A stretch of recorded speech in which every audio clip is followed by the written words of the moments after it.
and welcome back to There's Danger Here. I'm Leilani. And last week I discussed a case, the yogurt shop murders, that occurred in Austin, Texas in 1991.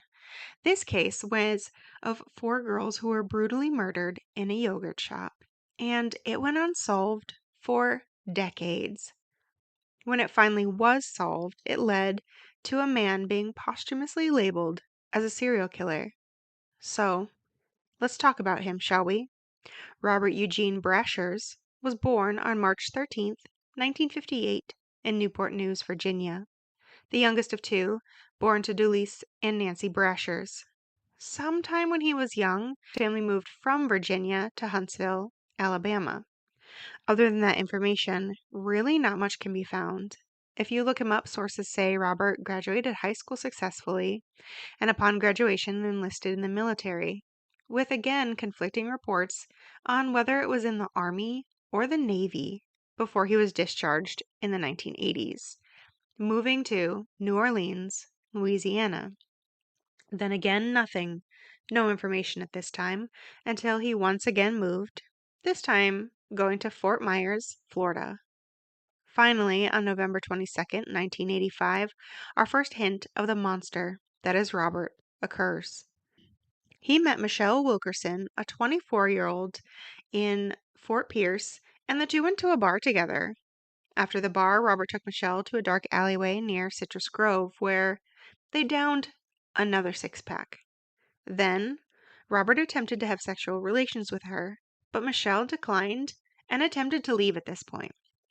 Robert fought her and ended up shooting her in the neck and the head twice. So talk about an escalation. Michelle was a fighter, however, managing to get out of the car, run, and she hid in a culvert under the road. Robert immediately disposed of the gun on the beach, getting into his vehicle and getting stuck in the sand as a result. While he went on foot for assistance, Michelle ran to the closest building, which was an apartment building. There, a good Samaritan found her, helped her, and got her to the Lawnwood Hospital. Police came out and Michelle gave a full description of Robert and his car to them. Police immediately started canvassing the area, finding Robert, who was still seeking help to get his vehicle out of the sand.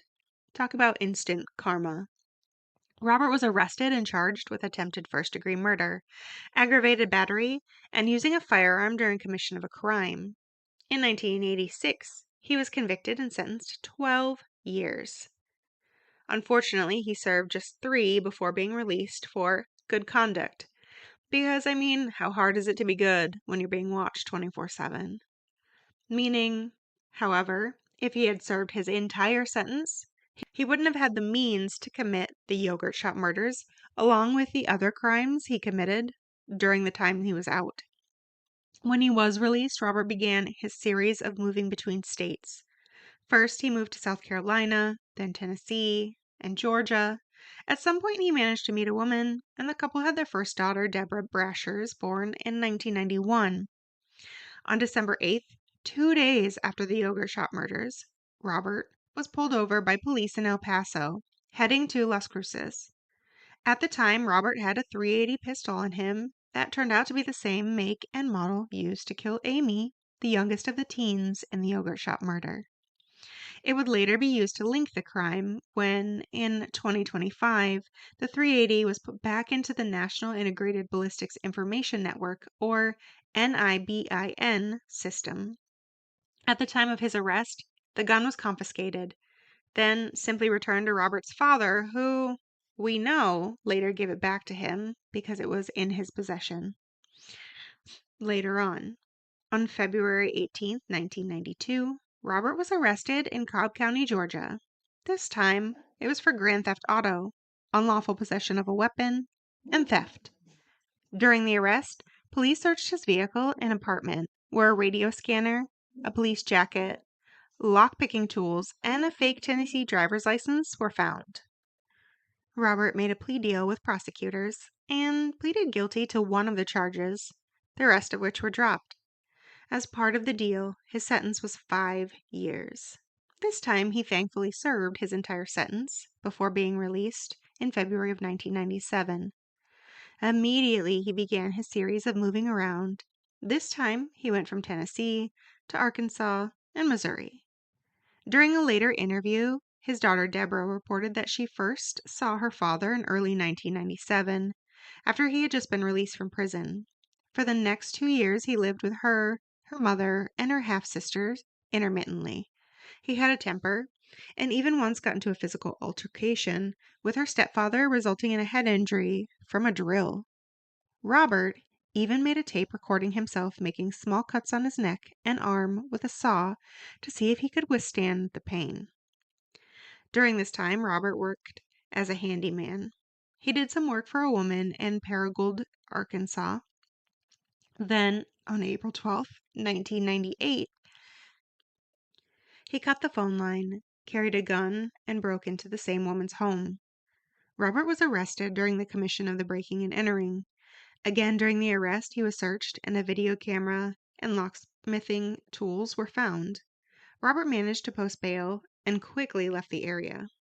Deborah says at this time, Robert's mental health sharply deteriorated, circa April 1998, and that his job at a construction firm led him to be more absent from the house up to weeks at a time. On January 13th, 1999, police officers spotted a stolen vehicle that had been parked in a parking lot of a Super 8 hotel in Kennett, Missouri.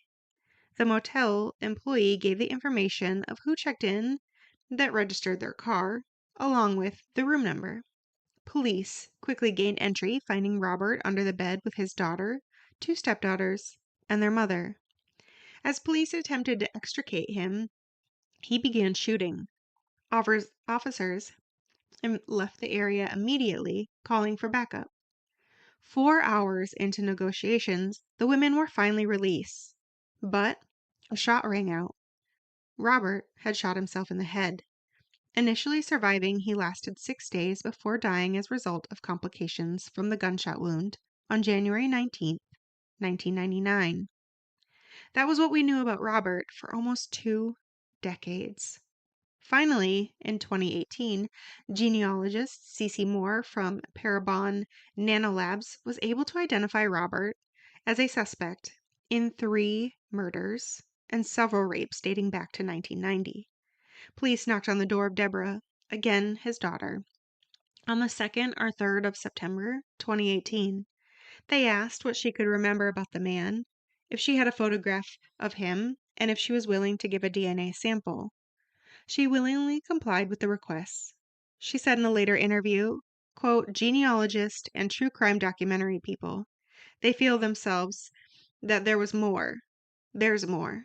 We know there's more. There's going to be a lot more." Uh, just thankful. I'm thankful. The only thing I can say is that I'm very thankful that these people are getting answers, even though my father is not going to get not going to get the satisfaction of being able to know that my father went to jail, paid for his crimes, because how do I say, suicide is not a way to pay for your crime. It's a cowardly act. It's a very cowardly act because you decided to be whoever you are, whatever you want to call it, because it's not a man, and you've decided to do this. There are people in the world that you just don't touch. And no matter how wrong you are and how much of a low down, dirty person you can be, you just don't touch children and you don't mess with women. Like, there's standards, even the evilest people in this world. And my father had to have been the 7th layer of Hades to be how he is. End quote. After her DNA result bolstered investigation, the result was a motion to exhume his remains filed by the state. On 27 of September 2018, Robert's body was in fact exhumed from the cemetery in Paragould, Arkansas, and DNA was extracted from his bones. The resulting DNA was a match for the murder of 28-year-old Genevieve, or Jenny, Zitricki, who had been bludgeoned, raped, and strangled with pantyhose at her apartment in Greenville, South Carolina, on April 5, 1990. After murdering her in her bedroom, Robert dragged her body into a bathtub and submerged her, and then wrote, quote, "Don't fuck with my family," end quote. on the bathroom mirror. Nothing has come from this. On March 28, 1998, in Porterville, Missouri, Robert entered the home of 38-year-old Sherry Scher and her 12-year-old daughter Megan, tied them up and raped the 12-year-old, and then shot them both with a .22 caliber gun. Approximately 2 hours later, he broke into another home, approximately 42 miles away from in Dryersburg, Tennessee. Robert knocked on the door of the family of 5. Robert had stopped his van and asked for directions as a ruse.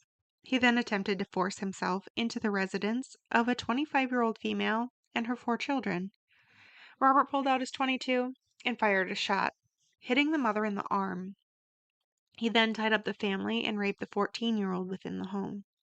The female provided a description of the suspect and assisted with a composite drawing. Ballistics connected the Dyer County incident to the Scher murders.